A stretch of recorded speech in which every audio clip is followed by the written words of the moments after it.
Assalamualaikum warahmatullahi wabarakatuh. Yang terhormat Bapak dosen mata kuliah SO dan teman-teman yang berbahagia. Puji syukur kita panjatkan kehadrat Allah Subhanahu wa taala atas rahmat kesehatan yang telah diberikan kepada kita. Sholawat dan salam selalu tercurah agungkan kepada junjungan kita Habibina wa syafi'ina wa maulana Muhammadin sallallahu alaihi wasallam, dan semoga kelak kita mendapatkan syafaatnya di yaumil kiamah. Amin ya robbal alamin. Pada kesempatan kali ini kami kelompok 6 yang beranggotakan Abdullah Umar Fakih, Odi Ardian, Sofyan Hadi, Putri Dianing Ratri, dan saya sendiri Susi Widianti akan mempresentasikan hasil makalah kami yang berjudul Manajemen Input dan Output pada Komputer. Dan di sini saya Susi Widianti sebagai moderator akan memandu jalannya presentasi pada kali ini. Baiklah, untuk materi yang pertama akan dijelaskan oleh saudara Odi Ardian. Kepada Odi Ardian dipersilakan. Assalamualaikum warahmatullahi wabarakatuh. Saya Odi Ardian. Di sini saya akan membacakan klasifikasi input-output. Klasifikasi input-output merupakan aspek perancangan sistem operasi yang terluas karena beragamnya peralatan dan begitu banyaknya aplikasi dari peralatan-peralatan itu. Manajemen I/O memiliki fungsi: 1. Mengirim perintah ke perangkat input-output agar menyediakan layanan. 2. Menangani interupsi peralatan input-output. 3. Menangani kesalahan pada peralatan input-output. 4. Memberi interface ke pemakai. Dan berdasarkan sasaran komunikasi, klasifikasi perangkat input-output dibagi menjadi: 1. Peralatan yang terbaca oleh manusia, human readable machine, yaitu peralatan yang cocok untuk komunikasi dengan user, contohnya video display, terminal, VDT yang terdiri dari layar, keyboard, dan mouse. 2. Peralatan yang terbaca oleh komputer, machine readable machine, yaitu peralatan yang cocok untuk komunikasi dengan peralatan elektronik, contohnya disk, tape, sensor, dan controller. 3. Komunikasi, yaitu peralatan yang cocok untuk komunikasi dengan peralatan jarak jauh, contohnya modem. Teknik pengoperasian perangkat input-output. 1. Perangkat input-output programmed I/O merupakan perangkat I/O komputer yang dikontrol oleh program, contohnya perintah mesin in, out, move.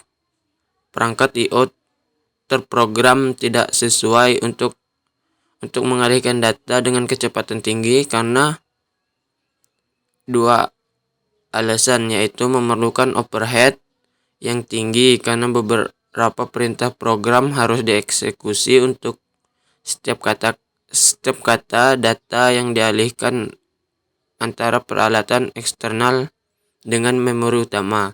Banyak peralatan peripheral kecepatan tinggi memiliki mode operasi sinkron, yaitu pengalihan data dikontrol oleh clock frekuensi tetap, tidak tergantung CPU. Yang kedua, perangkat terkendali interuptor I/O. Interupsi lebih dari sebuah mekanisme sederhana untuk mengkoordinasi pengalihan I/O. Konsep interupsi berguna di dalam sistem operasi dan pada banyak aplikasi kontrol di mana pemrosesan rutin tertentu harus diatur dengan seksama. Diucapkan terima kasih, dan materi yang selanjutnya akan dibacakan oleh Putri Dianing Ratri. Untuk materi selanjutnya yaitu sistem kelola. Perangkat input atau output dapat dibedakan berdasarkan sifat aliran data. Berdasarkan aliran data dapat dibedakan menjadi perangkat berorientasi blok atau block-orient device, menyimpan informasi dan menukarkan atau menerima informasi sebagai blok-blok berukuran tetap. Tiap blok mempunyai alamat tersendiri.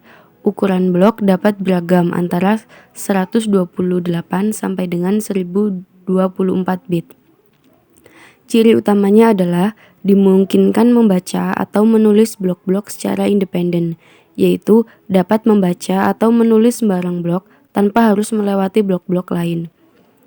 Yang kedua, perangkat berorientasi karakter, mengirim atau menerima karakter dan tanpa peduli membentuk suatu struktur blok, dan tidak mempunyai operasi sek. Contohnya, terminal, line printer, push card, network interface, pita kertas, dan mouse. Untuk selanjutnya, sistem kontrol device. Unit I/O berupa komponen elektronik. Device controller atau adapter adalah untuk mengaktifkan perangkat eksternal dan memberitahukan yang perlu dilakukan oleh perangkat atau driver. Contoh, unit tipe magnetik diinstruksikan untuk kembali ke posisi awal, bergerak ke record berikutnya, dan sebagainya. Selanjutnya CPU, memory, disk controller, printer controller, other controller, disk driver, printer, controller device interface, dan sistem bus. Untuk selanjutnya ada komponen mekanik, contohnya head, motor stepper, dan printer.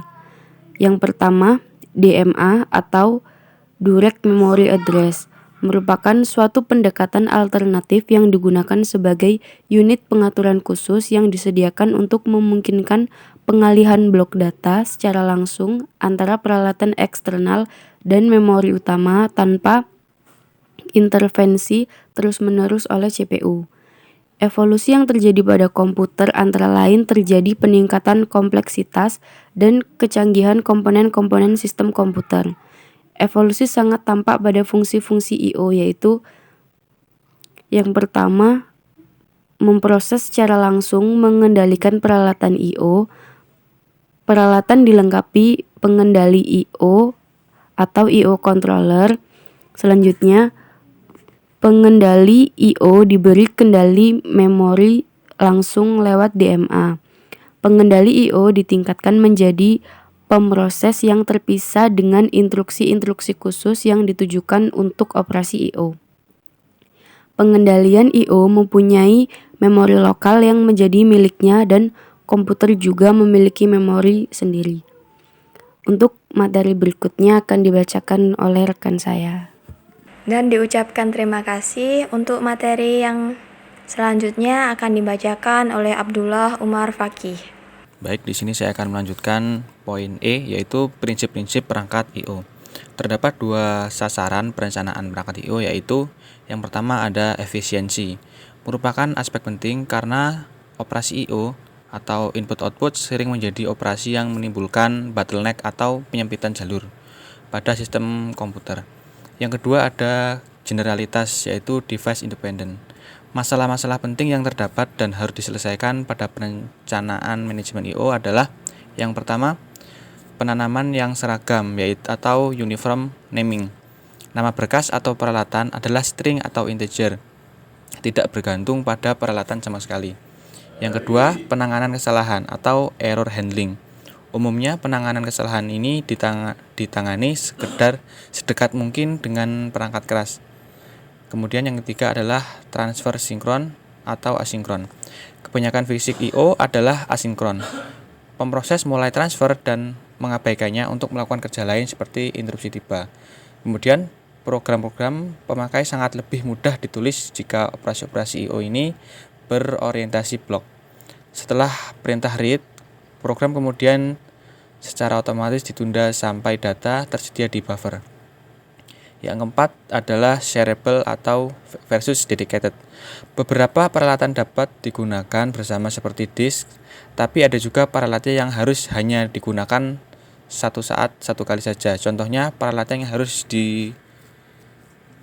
yang seperti itu adalah dedicated, misalnya printer. Poin selanjutnya yaitu hierarki pengelolaan perangkat I/O. Yang pertama ada interrupt handler. Adalah suatu peristiwa yang menyebabkan eksekusi suatu program ditunda dan program lain yang dieksekusi. Interrupt adalah sinyal dari peralatan luar, dan permintaan dari program untuk melaksanakan suatu tugas khusus. Jenis-jenisnya yaitu ada software, yaitu interrupt yang disebabkan oleh software, sering disebut dengan system call. Dan yang satunya adalah hardware. Biasanya terjadi karena adanya akses pada perangkat keras seperti penekanan tombol keyboard atau menggerakkan mouse. Selain mengendalikan I/O, beberapa kegunaan interupsi antara lain, yang pertama adalah pemulihan kesalahan, yang kedua adalah komputer menggunakan bermacam-macam teknik untuk memastikan bahwa komponen itu beroperasi sebagaimana mestinya. Yang ketiga adalah debugging. Penggunaan penting lain dari interupsi adalah sebagai penolong dalam debugging program. Debugger menggunakan interupsi untuk menyediakan dua fasilitas penting, yaitu ada trace, breakout, dan yang satunya adalah komunikasi. Dan diucapkan terima kasih, dan untuk materi yang terakhir akan dibacakan oleh Sofyan Hadi. Oke, baiklah. Di sini saya akan melanjutkan presentasi dari Abdullah Marfaqih tentang hierarki pengelolaan perangkat input-output. Untuk yang poin kedua yaitu device driver. Setiap device driver menangani satu tipe peralatan. Device driver bertugas menerima permintaan abstrak perangkat lunak device independen di atasnya dan melakukan layanan sesuai permintaan itu. Mekanisme kerja device driver. Untuk yang pertama, menerjemahkan perintah-perintah abstrak menjadi perintah-perintah konkret. Yang kedua, begitu telah dapat ditentukan perintah-perintah yang harus diberikan ke pengendali, device driver mulai menulis ke register-register pengendali peralatan. Yang ketiga, setelah operasi selesai dilakukan peralatan, device driver memeriksa kesalahan-kesalahan yang terjadi. Yang keempat, jika semua berjalan baik, device driver melewatkan data ke perangkat lunak device independen. Yang kelima, device melaporkan informasi status sebagai pelaporan kesalahan ke pemanggil. Poin ketiga, perangkat lunak sistem operasi device independen. Fungsi utama perangkat lunak tingkat ini adalah membentuk fungsi-fungsi input dan output yang berlaku untuk semua peralatan dan memberi interface seragam ke perangkat lunak tingkat pemakai. Fungsi-fungsi yang bisa dilakukan antara lain: yang pertama, interface seragam untuk seluruh driver-driver. Yang kedua, penanaman peralatan. Yang ketiga, proteksi peralatan. Yang keempat, memberi ukuran blok peralatan agar bersifat device independen. Yang kelima, melakukan buffering. Yang keenam, alokasi penyimpanan pada blok device. Yang ketujuh, alokasi pelepasan dedicated devices. Yang kedelapan, pelaporan kesalahan. Poin keempat, buffering input dan output.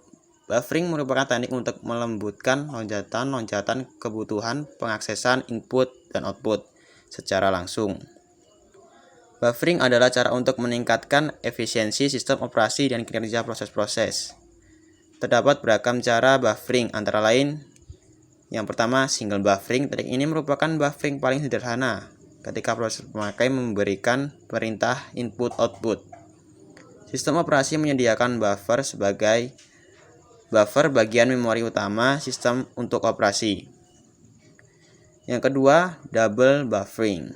Peningkatan atas single buffering dapat dibuat dengan mempunyai dua buffer sistem untuk operasi. Dua buffer sistem untuk operasi.